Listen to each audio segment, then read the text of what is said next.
नमस्कार, जय हिंद, जय महाराष्ट्र मित्रांनो. आज आपण पाहणार आहे कलम 79 ते कलम 89 पर्यंत. तर कलम 79 मध्ये संसद आहे. संसद म्हणजे काय? तर संसद म्हणजे जिथे कायदे होते. म्हणजे आपल्या देशासाठी जे निर्माण झालेले कायदे असते ते फक्त संसदेतच होते. तर ह्या संसदेचे 2 गृह आहे. तर कलम 80 काय म्हणते? कलम 80 मध्ये आहे राज्यसभा आणि कलम 81 मध्ये आहे लोकसभा. राज्यसभा आणि लोकसभा यांमध्ये फरक काय? तर राज्यसभा हे वरचं सदन आहे. म्हणजेच याला जास्त डिमांड दिली जाते.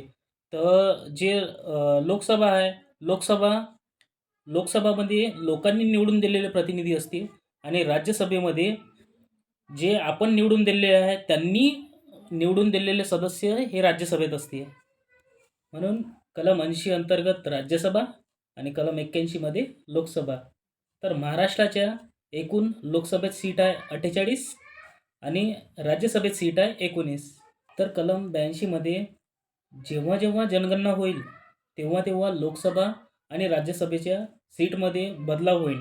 म्हणजे जर लोकसंख्या वाढली तर लोकसभा आणि राज्यसभेच्या सीट्समध्ये आपल्याला वाढ दिसेल.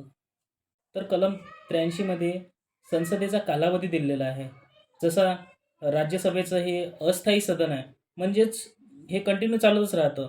तर लोकसभा हे दर 5 वर्षांनी याची निवडणुका होत राहतात. तर कलम 84 मध्ये काय आहे?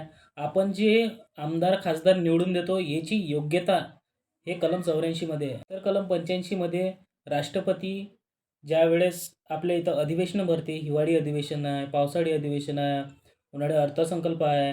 हे अधिवेशनं बोलावणे, त्याला स्थगिती देणे, त्याचा प्रस्ताव पारित करणे, असे जे कामं आहे ते राष्ट्रपती करते. तर कलम 86 मध्ये लोकसभेत राष्ट्रपतीचं अभिभाषण म्हणजे ज्यावेळेस नवीन-नवीन सगळे सदस्य येत राहते, म्हणजे ज्यावेळेस इलेक्शन होते त्यावेळेस सर्वच नवीन सदस्य राहते.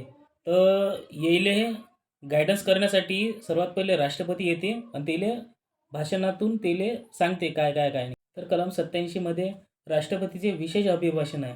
कलम 88 मध्ये महान्यायवादीचे अधिकार. तर कलम 89 मध्ये राज्यसभेच्या सभापती व उपसभापती.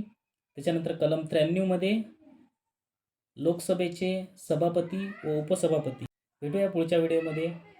लाईक, शेअर आणि सबस्क्राईब करायला विसरू नका. जय हिंद, जय महाराष्ट्र.